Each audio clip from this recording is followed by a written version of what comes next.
আসসালামু আলাইকুম প্রিয় ভিউয়ার্স। এখানে আমরা দুই ধরনের তেল মিক্সড করে নিয়েছি। কোকোনাট অয়েলটা একদম শেষ হয়ে গেছে, এই যে কোকোনাট অয়েল। এটার সাথে আমরা খাঁটি সরিষার তেল অ্যাড করেছি। আর এগুলো আমাদের এলাকায় বলে এদেরকে ঝুরি পিঠা। আর সাথে যে লাল লালগুলো দেখা যাচ্ছে এগুলো হলো পয়সা পিঠা। আমার মেয়ের জন্য ভাজছি। এগুলো হলো পাতার, এগুলোকে বলে পাতার পিঠা। এগুলো হলো পাতার পিঠা বলে এদেরকে। আর এগুলো হলো পয়সা পিঠা, চিপসের মতো বাচ্চারা খেতে পারে। আর এগুলো হলো পাতা পাতা, এগুলো নকশি পিঠা। এগুলো আজকে ভেজে নিচ্ছি মেয়ের জন্য। বাইরের চিপসটা যাতে সে না খায় এই চেষ্টাটাই করে যাচ্ছি হেলদি খাবার খাওয়ানোর জন্য। এখানে আমরা টিস্যুটা দিয়ে দিয়েছি, এক্সট্রা তেলটা সোক করে নেবে।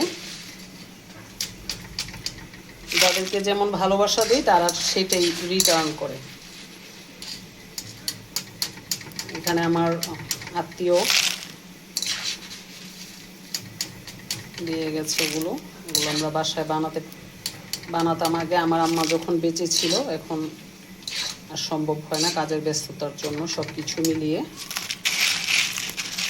এভাবে আপনারা বাচ্চাদের জন্য চিপস, পাতার পিঠা, পয়সা পিঠা এগুলো ভেজে দিতে পারেন। এখানে আমরা আমাদের নরসিংদীর ঐতিহ্য একদম পাতলা পাতলা যেটা বলে পাতা পিঠা, দুই ক্যাটাগরিতেই করা যায়। এটা হলো একদম নর্মাল, আর এটা ছিল একদম কালিজিরা দিয়ে একটু মোটা টাইপের। এভাবে আমরা সাবর পিঠা আগে বানাতাম।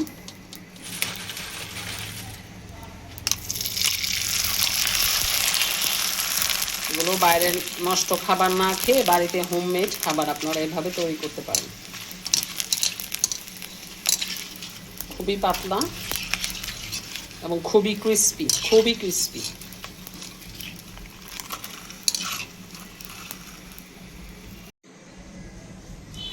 যে পাতার পিঠা, পয়সা পিঠা, তারপরে আছে পাকন পাতা, এগুলোকে সবগুলোকে এভাবে ভেজে নিয়েছি। এখানে একটা টিস্যু দিয়ে দিয়েছিলাম যাতে সোক করে নেয়, কিচেন টিস্যু। এভাবে আপনারা বাচ্চাদেরকে ঘরে বানিয়ে পিঠাগুলো দিতে পারেন। যে ফুল একদম খুবই ক্রিস্পি। একটু ভেঙে দেখাচ্ছি, মচমচে, যেহেতু রোজার দিন খেতে পারছি না, ইফতারিতে অবশ্যই খাবো।